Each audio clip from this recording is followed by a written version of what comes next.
జై అమరావతి, బిల్డ్ అమరావతి.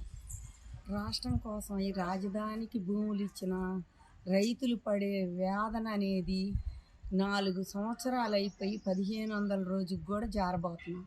కానీ కనికరం లేని ఈ ప్రభుత్వం అడుగడుగునా ఆడ ఆంక్షలు పెట్టుకుంటా మేము ఇచ్చిన దానికి విలువ లేకుండా ప్రతి విషయంలో కూడా మమ్మల్ని వెనకడుగేసేటట్టుగా ఇవాళ ఎక్కడో ప్లాట్లు వచ్చినాయి, ఎక్కడో వాళ్ళకి వేరే ఇస్తాను అని చెప్పి అడిగే వాళ్ళ వాళ్ళ బాధ పొందిగా మా భూములు ఏమైపోతాయని అడుగుతుంటే ఇష్టం వచ్చినట్టు ఇవాళకి కూడా జగన్మోహన్ రెడ్డి గారు రామరాజ్యం లాగుండే రాష్ట్రాన్నేమో ఇష్టం వచ్చినట్టు చేసి పారేశాడు. అభివృద్ధి అనేది లేదు, ఆగిపోయింది. ఈ కౌళ్ళు అనేవి లేవు, ఇష్టానుసారం అయిపోయింది. పథకాలు అని చెప్తాడు, 10 మందికి చెప్తాడు, 11వ మంది మనిషికి ఉండదు. ఈ విధంగా చేసుకుంటూ పోయి రాష్ట్రాన్ని ఏం చేయాలని అప్పులు కుప్పగా మార్చాడు. అప్పులు కుప్పగా మార్చింది కాక ఎప్పటికప్పుడే ఏదో ఒక కారణంతో అమరావతి రైతుల్ని, మహిళల్ని కుంగదీసే ప్రవర్తన తప్ప రెండో ప్రవర్తన లేదు. ఇవాళ మా బిడ్డలను చదివించుకోవాలన్నా, మేము ఇంట్లో వాడుకోవాలన్నా ఎవరికీ చెప్పుకోలేని పరిస్థితిలాగా అయిపోయింది ఈ రాజధాని మహిళలను కానీ రైతులను కానీ. ఇవాళ రోజున కౌళ్ళు వస్తే పిల్లలు ఆనందంగా వాళ్ళకి ఏ కొనిపెట్టుకోవాలన్నా కానీ మేము కొనిపెట్టుకోవడానికి మా చేతిలో రూపాయి ఉండేది. భూములేమో రాష్ట్రం కోసం ఇచ్చి బాధలేమో రాజధాని రైతులకి మహిళలకి మిగిలిపోయినాయి. ఒక గుడికి పోయే అధికారం లేదు, ఇంకొకటి చేసుకోవాలంటే అధికారం లేదు. ఈ అధికారం లేని ఈ ప్రభుత్వాన్ని మేము ఎన్నాళ్ళు బాధపడాలా అనేది మాకు ఒక బాధగా మిగిలిపోయింది. మేము చెప్పేది ఏంటంటే ఒకటే మాట చెప్తున్నాం, మాకు వేయాల్సిన కౌళ్ళు నెయ్యండి. మీరు మీ రాజకీయాలు ఉంటే మీరు ఏదైనా తర్వాత చూసుకోండి, అంతవరకే. కానీ మీ ఇష్టానుసారం చేసుకుంటూ పోతే ఇది మీ అధికారము కాదు, లేదా మీ ఇష్టం వచ్చినట్టు చేయటానికి ఇది మీ జాగిరీ కాదు. మా తాత తండ్రుల నాటి నుంచి సంపాదించిన భూమే, ఆ భూమికి ఒక విలువ ఉండాలని చెప్పి మేము ప్రభుత్వం కోసం ఇచ్చామే. కానీ రాష్ట్రాన్ని అంతా ఇట్లా దిగజార్చి నీ ఇష్టం వచ్చినట్టు ఆయాలు వచ్చే రోజు చెప్పిన మాటలు ఒక్కటి కూడా లేదు. ప్రజావేదిక పడేసిన దగ్గర నుంచి మేము దుర్గ గుడికి పోతుంటే మాకు రోడ్డు ఎక్కే అవకాశమే లేదా? నువ్వు ఎక్కడ కూర్చొని నువ్వు పరిపాలిస్తున్నావు? సచివాలయం ఎవరిది? మాది కాదా అది? హైకోర్టు ఎవరిది? అది మాది కాదా? మేము ఇచ్చిన భూముల్లో లేవా?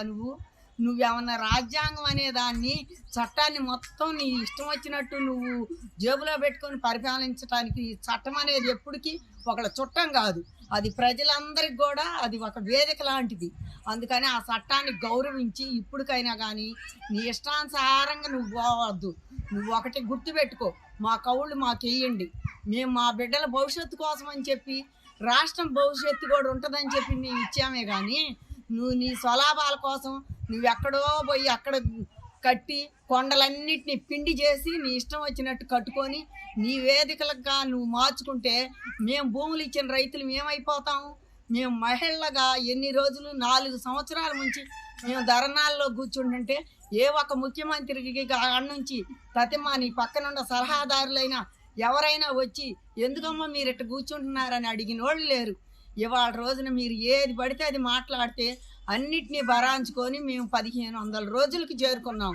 ఈ చేరుకున్న దగ్గర నుంచి మీరు చేసేదైనా, మీరు చెప్పేదైనా ప్రపంచానికి మొత్తానికి తెలిసిపోయింది ఇది అబద్ధము అనేది. ఇంకా తెలుసుకోవాలి ఈ ప్రజలు మొత్తం, 5 కోట్ల ఆంధ్రులు కూడా తెలుసుకోవాలి. వాళ్ళకు జరిగిన అవమానం మళ్ళీ మనకి జరగకూడదే అని చెప్పి ఒకటి గుర్తుపెట్టుకొని ఓటు ద్వారానైనా కానీ మీరు ఒకటే చెయ్యాలి, ఆంధ్రప్రదేశ్ని బాగు చేసుకోవాలి అనేది ఒక గుర్తింపుగా చేయండి. జై అమరావతి, బిల్డ్ అమరావతి. జై అమరావతి, జై హో అమరావతి.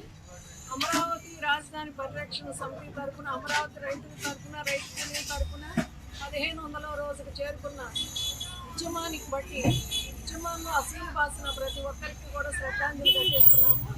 మరి వారు ఆ రోజు రాజధానికి భూములు ఇచ్చి ఈరోజు రాజధాని ఆకాంక్ష చేరకుండానే ఈ ప్రభుత్వం తీసుకున్న 3 రాజధానుల నిర్ణయానికి బలైన వారు అమరావతి రైతులు గుండెకోత ఈ రోజుకి 1500 రోజులు మరి గుండె చప్పుడు వినపడుతున్నా కూడా ఈ ప్రాంతంలో ప్రభుత్వ అధికారులకు కానీ ప్రభుత్వానికి కానీ ఏమి చెవుకు పెట్టుకోలేని స్థితి. ఈరోజు మేమందరం కూడా మహిళలు, మహిళా రైతులు, రైతులు, ఉద్యమ సానుభూతి పరులు ప్రతి ఒక్కరు కూడా అమరావతి ఏకైక రాజధానిగా ఉండాలని ఆంధ్రుల చిరకాల వాంఛ అమరావతి. 5 కోట్ల ఆంధ్రుల ఆకాంక్ష కూడా అమరావతి అనే చేస్తానని చెప్పి 1500 రోజులుగా మరి గొంతు చించుకొని రోడ్డును పడి మరి శిబిరాల ముందు ఎంతోమంది మరి షుగరు బీపీ రకరకాల దీర్ఘకాలిక వ్యాధులతో మనోవేదన గురయ్యి కొంతమంది అయితే హాస్పిటల్ పాలై ఉన్నారు, కొంతమంది అయితే సమాధులకు మిగిలిపోయారు. ఇటువంటి స్థితిలో మరి రాష్ట్రాన్ని కాపాడవలసిన ముఖ్యమంత్రి ఈరోజు ఒక విలాసంగా చూస్తున్నారు. ఈరోజు కనీసము కౌలు కూడా ఇవ్వలేని దుస్థితిలో ఉంది. ఎన్నో సందర్భాలు చూస్తున్నాం మేము.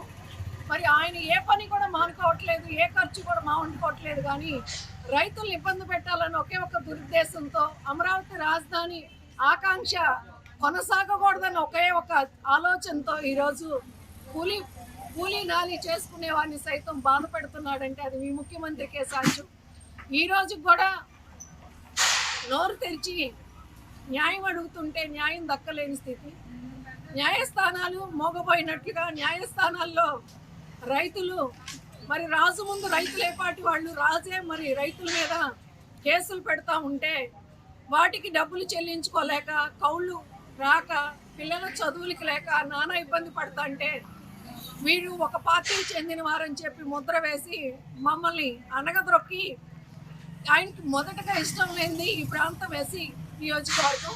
ఇక్కడ ఎస్సీ నియోజకవర్గాన్ని అంటే ఆయన ఇష్టపడలేదని మనకు అర్థమవుతుంది. అంబేద్కర్ రాజ్యాంగాన్ని గౌరవిస్తున్నాను అని చెప్పి విజయవాడలో అంబేద్కర్ స్టాచ్యూ పెట్టి కొన్ని వేల మందిని తీసుకొచ్చాను చూడండి అన్నారు. కానీ నిజంగా మీరు అంబేద్కర్ ఆశయాలకు మీరు నిజంగా కనుక మీ హృదయంలో ఉంటే ఇవాళ ఈ ప్రాంతంలో ఎంతోమంది, ఈ యొక్క నియోజకవర్గంలో ఈ ప్రాంతంలో ఎంతోమంది చావుకు బలైపోతుంటే నిన్నగాక మొన్న మరి మార్టిన్ అనే వ్యక్తి 50 సంవత్సరాలు కూడా నిండిన వ్యక్తి కేవలము ఈ మనోవేదతోనే గుండెపోటుతో చనిపోవటం జరిగింది. ఇంతమందిని మీరు చూస్తాను ఈ నడిబొడ్డును మీరు పాలన చేస్తా ముఖ్యమంత్రి గారు స్పందించట్లేదు. మేము కూడా ఈ మీడియా ముందుకు వచ్చింది ఎందుకంటే ఇప్పుడైనా రాష్ట్ర ప్రజలు గమనించుకొని ఇది రాజధాని రైతులదే కాదు, మనమందరం కూడా దీనిలో భాగస్థులం. ఎందుకంటే ఆ రోజు మేము ఎకరం భూమి ప్రభుత్వానికి ఇచ్చామంటే 75 సెంట్లు ప్రభుత్వం తీసుకొని 25 సెంట్లు మాకు, కనీసం మాకు మౌలిక సదుపాయాలు లేవు. మా ఫ్లాట్లు ఎక్కడున్నాయో మాకు తెలియదు, అరణ్యం లాగా అయిపోయింది. మా బాధ అరణ్య వేదన అయిపోయింది. రాష్ట్రం బాధ కూడా మరలా ఈ ప్రభుత్వం వస్తే రాష్ట్ర పరిస్థితి అదోగదవుతుంది. కాబట్టి మీరు అందరూ గమనించుకొని మేమందరం చేస్తుంది దీక్ష కూడా మా పొట్టల కోసం కాదు, మా బిడ్డల కోసం కాదు, రాష్ట్రం కోసం, రాష్ట్ర అభివృద్ధి కోసం. అభివృద్ధి అనేదే లేకుండా ఈ 1500 రోజులు కూడా ఆయన చేస్తుంది అరాచకమే తప్పితే అభివృద్ధి అనేది లేదు. అభివృద్ధి అని కనిపిస్తే వాళ్ళ సొంత చెల్లి అడుగుతుంది, అభివృద్ధి చూపించన్నయ్యా అని అడుగుతుంది. మరి సొంత చెల్లెలకే సమాధానం చెప్పలేని వ్యక్తి, సొంత కుటుంబస్తులకే న్యాయం చేయలేని వ్యక్తి అమరావతి రైతులైన మాకు, ఆంధ్ర రాష్ట్ర ప్రజలైన మీకు న్యాయం చేస్తారని మేము అనుకోవట్లేదు.